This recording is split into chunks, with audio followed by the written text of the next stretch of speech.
Si on introduit un poste de vice-président, cela révélateur. Première intention, de la mauvaise intention du président de la République, c'est-à-dire à perdurer au pouvoir malgré son âge. Ça, c'est la première chose. Nous n'avons rien contre son âge, mais nous savons que ces 5 dernières années nous ont renseigné sur le fait que le président n'a plus vraiment la main sur sa machine.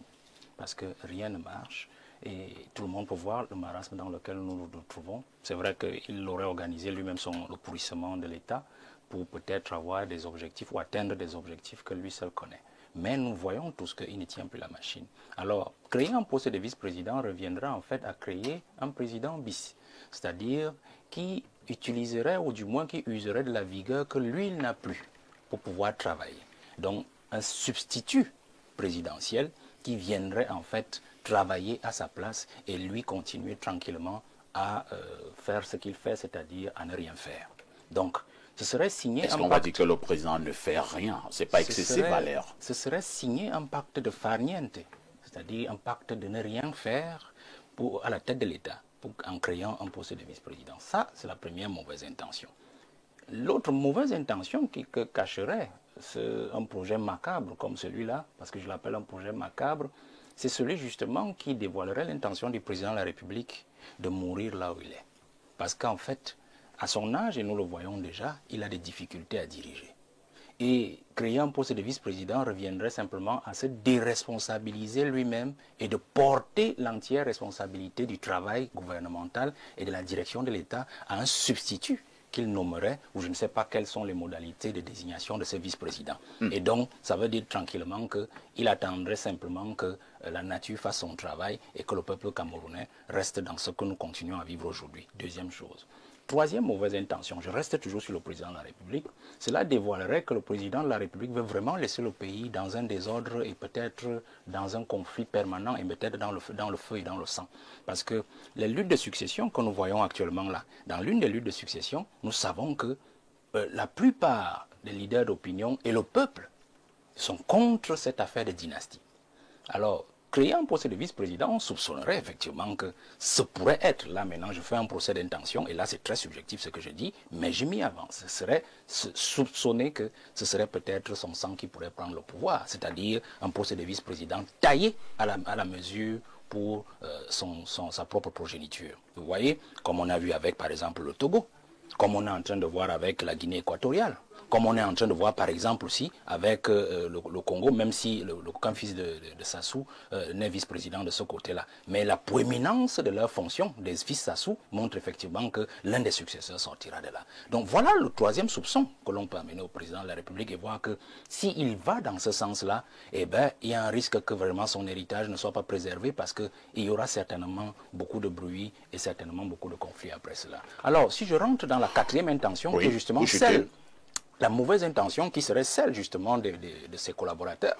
Parce qu'en fait, c'est certainement eux qui le poussent et qui le conseillent dans ce sens-là. Parce qu'en fait, il est clair qu'ils savent pertinemment que la fin du président de la République, Paul Biya, c'est leur fin aussi, pratiquement, parce qu'il partira avec tout son régime, du moins 80% de la classe dirigeante que lui-même il a fabriquée. Alors, il est bon pour eux, il serait bon pour eux d'amener le président de la République à rentrer dans cette disposition-là, dans cette modification constitutionnelle par la création d'un poste de vice-président qui serait pour eux une bonne aubaine. C'est-à-dire qu'ils pourraient se reconstituer autour du nouveau substitut présidentiel et ainsi garantir leur survie dans la machine de l'État. Et donc finir en disant que, et là c'est le cinquième élément, qu'un poste de vice-président mettrait même le président Paul Biya en danger. À quel niveau? Parce qu'effectivement, créer un substitut présidentiel, on ne sait pas ce qu'ils vont mettre comme fonctionnalité ou responsabilité, comme mission ou attribution à ce vice-président, mais de toutes les façons, serait désormais à le rendre pratiquement inutile dans la machine, la mécanique gouvernementale. Et donc, ce serait très facile pour eux de l'évincer ou de le liquider et de pousser sûrement son substitut qui pourra continuer à faire le mauvais travail qu'ils font depuis des dizaines d'années au Cameroun. Il veut demeurer président tout en confiant officiellement la gestion du pays à quelqu'un d'autre. Et il répond aussi en même temps à l'inquiétude d'Abel Eli Bilobe. On voit bien que ce dessein ne peut pas être le sang du chef de l'État. Parce que même dans la sorcellerie, là encore j'envoie un autre message. Biya ne peut pas être président, Franck Biya vice-président. Ça ne peut même pas commencer à entrer dans nos têtes. C'est vrai que le président Biya ne l'a pas dit. Je dis que ça ne peut même pas, si quelqu'un a même imaginé ça. Nous ne sommes ni la Guinée équatoriale, ni le Togo. Ni le Togo. Ce genre d'amusement même, Franck, reste tranquille. On ne veut, ça ne te concerne même pas. Franck n'a pas dit qu'il avait des ambitions. Oui, je sais, même son père n'a même pas l'intention. Je veux seulement qu'on soit d'accord que cette idée ne peut même pas passer. Donc, une fois qu'on est d'accord, ce sera très probablement un anglophone. Maintenant, ce qui ne me réjouit pas, c'est que ce sera un anglophone du pouvoir de Biya. Ça ne me réjouit pas, mais tant qu'à faire, acceptons un anglophone à la place d'un francophone. La deuxième chose et la deuxième modification essentielle, c'est qu'on ne soumettra donc plus ce vice-président à faire 120 jours. En cela, il ne serait pas vice-président. Il achèverait le mandat en cours. L'autre idée qui se mijote, c'est bien qu'on va réduire la durée du mandat présidentiel. À 5 ans. Qui passera de 7 ans à 5 ans. Moi, je crois que nous ne pouvons pas demander une chose et son contraire. Mon idée est que le président Paul Biya nous laisse un pays en paix. Nous n'avons plus la possibilité de nous séparer de Paul Biya. Ça, ce n'est plus possible. La seule chose qui va nous séparer de Paul Biya, tout le monde la connaît. Avant cette chose-là, nous n'avons aucune autre possibilité si nous ne voulons pas nous séparer mal. Et moi, je lui dis merci parce qu'il est en train de me montrer qu'il nous suit et qu'il avait donc mijoté une idée de sortir d'une manière paisible. Il remettra le Cameroun à quelqu'un de manière paisible. Ce n'est qu'après Paul Biya. Elie Loube, même s'il perd 1,2 million, il va encore gagner.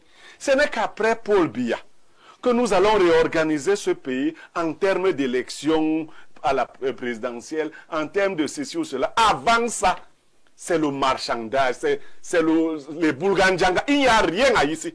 C'est-à-dire que pendant qu'on est là, tout ce qu'on organise là ne vaut rien. Je vous ai dit depuis que Paul Biya nous a eu, il s'est fabriqué des opposants de convenance depuis lors. Et si ces gens-là veulent tricher maintenant en disant à Paul Biya qu'ils veulent être président, ils mentent. Il n'y a pas parmi ces candidats-là de successeurs de Paul Biya. Je dis, il n'y a aucun parmi ceux qui se montrent déjà. Très bien. Moi, 2032 reviendra à 2030 pour que nous ayons une élection après que le vice-président aura achevé le mandat de Paul Biya. Le poste présidentiel n'est pas un poste pour retraités. C'est un poste pour travailleurs. C'est un poste pour des gens qui ont potentiel, qui ont une vision et qui ont accepté de servir la nation. On ne décide pas de devenir président de la République pour aller se reposer. Et on ne décide pas de se maintenir au poste de président de la République pour y mourir. Parce que la dangerosité de cette spéculation-là, au-delà des éléments que j'ai cités avant, c'est cet élément de fond, ce message-là, que ce débat envoie à la nation. C'est-à-dire que le président veut montrer en fait qu'Ahidjo s'est trompé effectivement. Parce qu'Ahidjo, lui, il est parti.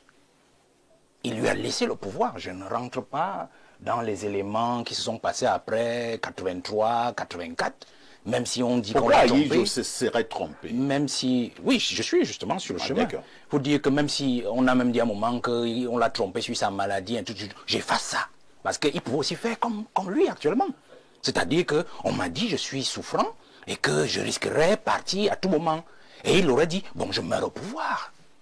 Vous comprenez? Puisqu'il avait même modifié la Constitution en 1979 pour faire du Premier ministre, donc Paul Biya, son successeur constitutionnel. Donc malgré cela, Ahidjo aurait pu rester au pouvoir et s'en aller aussi attendre que la maladie l'emporte. Vous comprenez?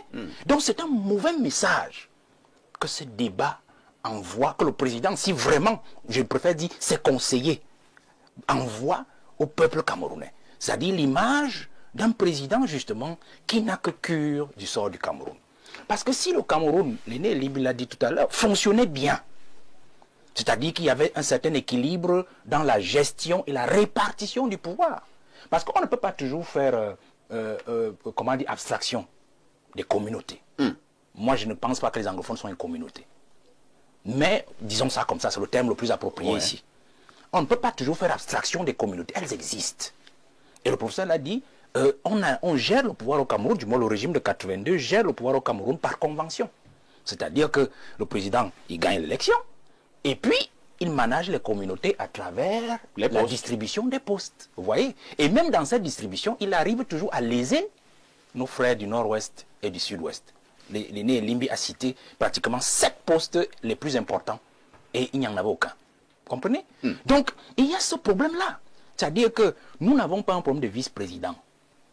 Nous avons un problème d'un président qui ne veut pas travailler, qui ne travaille pas et qui ne peut plus travailler. On ne peut pas le dire, hein? On ne peut pas dire que le président ne travaille pas. Bon, si le président travaillait, est-ce que M. Limbi Lobé vous aurait cité 3 personnalités sans trouver une personne du Nord-Ouest? C'est sa manière de travailler. Attention, si le président travaillait, est-ce qu'effectivement on serait aujourd'hui en 2025 sans conseil ministériel?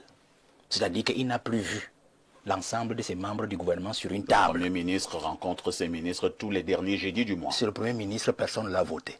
C'est le président qu'on a voté. Vous comprenez? C'est lui à qui le peuple a donné l'élection. Et donc c'est lui qui répond devant le peuple. Tous les autres là ne sont que des petits censeurs qu'il a nommés. Alors je vais donc dire que on va chuter. Nous avons besoin au Cameroun d'un président qui travaille, d'un président qui aime son pays, d'un président qui est présent auprès de son peuple. Quand il y a un événement comme à la falaise de Tchang, on voit le président. Du moins, même s'il n'y va pas, on entend sa voix. Vous comprenez?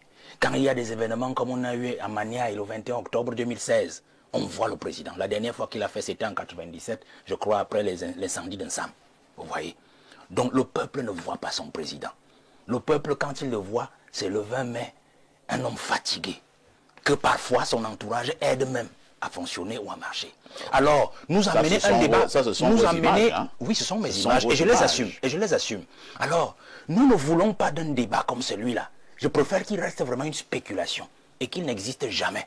Parce que le peuple aujourd'hui a besoin en octobre de recruter un nouvel homme à la place de président de la République, qui fera le job et qui apportera le pain dans l'assiette des Camerounais, qui apportera la paix définitivement dans le nord-ouest et le sud-ouest, nettoiera l'affaire de Boko Haram dans le septentrion et équilibrera la gestion du pouvoir et des avoirs dans ce pays.